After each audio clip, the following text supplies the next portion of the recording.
ये है अमेरिका का झंडा जो उनके अनुसार नील आर्मस्ट्रांग ने चंद्रमा पर फहराया था। लेकिन चंद्रमा पर तो वायुमंडल ही नहीं है, फिर यह झंडा लहरा कैसे रहा है? दरअसल अमेरिका ने झूठ बोला, वह कभी चंद्रमा पर गया ही नहीं। ऐसी मनोहर कहानियां टाइप स्टोरीज आजकल खूब चल रही हैं। हम दुनिया से प्यार करने वाले लोग हैं, खुद कुछ कर नहीं पाते, दूसरा जो करता है उसमें कमी निकालते हैं। इस फोटो को जूम करके ध्यान से देखिए। झंडे के हॉरिजॉन्टल में ऊपर कुछ मोटा सा दिख रहा है। यह एक पतली सी प्लास्टिक की डंडी डाली गई थी ताकि झंडा तना हुआ खड़ा रहे, मुरझाया हुआ न दिखे। जो बात सस्ती कहानियां लिखने वालों को पता है, वह बात नासा को भी पता है। चंद्रमा पर वायुमंडल नहीं होता और झंडा ऐसे ही लगा देंगे तो मुरझाया हुआ दिखाई देगा, इसलिए स्पेशल झंडा लगाया गया था। ऊपर हॉरिजॉन्टल में पतली डंडी लगाई गई थी ताकि अमेरिकन झंडा लहराता हुआ दिखाई दे। आप अपने घर की छत पर लगे झंडे के साथ सेल्फी लेते समय 50 एंगल ढूंढते हो। यह मानव इतिहास का सबसे बड़ा मिशन था। उन्होंने भी यह सब सोचकर रखा था ताकि फोटो अच्छी आए।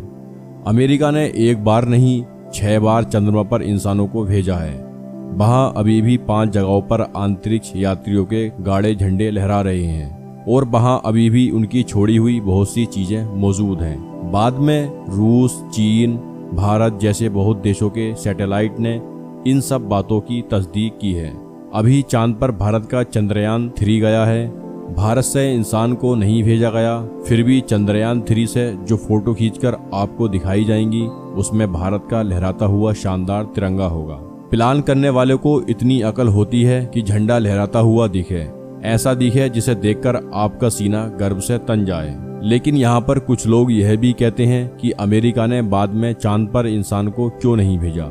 इसका सिंपल सा जवाब है, अमेरिका ने इंसान को 1 बार भेजा, 2 बार भेजा, 6 बार भेजा और भेजने में काफी खर्च होता है। दुनिया को जब प्रूफ हो गया कि अमेरिका एक प्रमुख देश है और वह यह कर सकता है, तो अब पैसा वेस्ट करने का पॉइंट नहीं है। नासा का बजट जो कभी अमेरिका का 4% था, वह अब आधा % रह गया है। इतने कम बजट में आदमियों को भेजने से ज्यादा जरूरी और काम है, जैसे सैटेलाइट भेजकर कम्युनिकेशन ठीक करना। वैसे नासा फिर से चंद्रमा पर इंसान को भेज रहा है। पूरी तैयारी हो चुकी है, ट्रेनिंग आदि काम भी हो गए हैं। इस बार वहां जाकर कॉलोनी बनाने का प्लान है।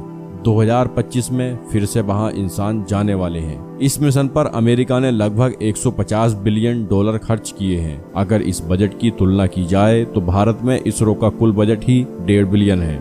चंद्रमा पर इंसान भेजना बहुत बजट का काम है। यूं ही व्हाट्सएप वॉरियर को खुश करने के लिए अंतरिक्ष यात्री नहीं भेजे जाते। आने वाले कुछ वर्ष अंतरिक्ष यात्रा में मील का पत्थर बनने वाले हैं। नासा, स्पेसएक्स, ब्लू ओरिजिन जैसी कंपनियां अब केवल चंद्रमा ही नहीं, मंगल पर भी जा रही हैं। अपोलो मिशन पर गए वैज्ञानिकों ने चंद्रमा पर रिफ्लेक्टर्स छोड़े हैं। आज भी चंद्रमा पर 3 बड़े रिफ्लेक्टर हैं। इसके अतिरिक्त रूस कभी भी इंसान को नहीं भेज पाया, पर प्रॉपर लैंडर भेज चुका है। उसने भी 2 छोटे रिफ्लेक्टर स्थापित किए। कई अन्य देशों ने, यहाँ तक कि भारत ने भी चांद यान में 2 रिफ्लेक्टर स्थापित करने की कोशिश की थी, पर मशीन से सतह पर डालने से रिफ्लेक्टर टूट गया था। आज भी चंद्रमा पर यह 5 रिफ्लेक्टर हैं। साथ ही नासा के सैटेलाइट में भी रिफ्लेक्टर हैं। दुनिया भर के वैज्ञानिक आज भी धरती से लेजर किरणें फेंक वापसी की किरणों पर प्रयोग करते रहते हैं। हाँ, व्हाट्सएप यूनिवर्सिटी और टीवी स्टूडियो में चोगा पहन बैठे लोगों को लगता है मनुष्य चांद पर गया ही नहीं, बस कोने तक जाकर चाट पकोड़े खाकर और कमरे में फोटो खिंचवा दी है। चंद्रमा पर जाना एक वैज्ञानिक प्रक्रिया थी। अमेरिका के उन 6 मेन मिशन ने मानवता को इतना डाटा दिया कि आज तक रिसर्च चल रही है। अब 2025 में 7वीं बार अमेरिकन वैज्ञानिक चंद्रमा पर जाएंगे और इन प्रयोगों को और नई दिशा देंगे। दुनिया बहुत आगे निकल गई है। विज्ञान पढ़िए, समझिए और इन बेलगाम बातों से बाहर निकलिए। दोस्तों, वीडियो पसंद आया हो तो चैनल को सब्सक्राइब जरूर कर लें।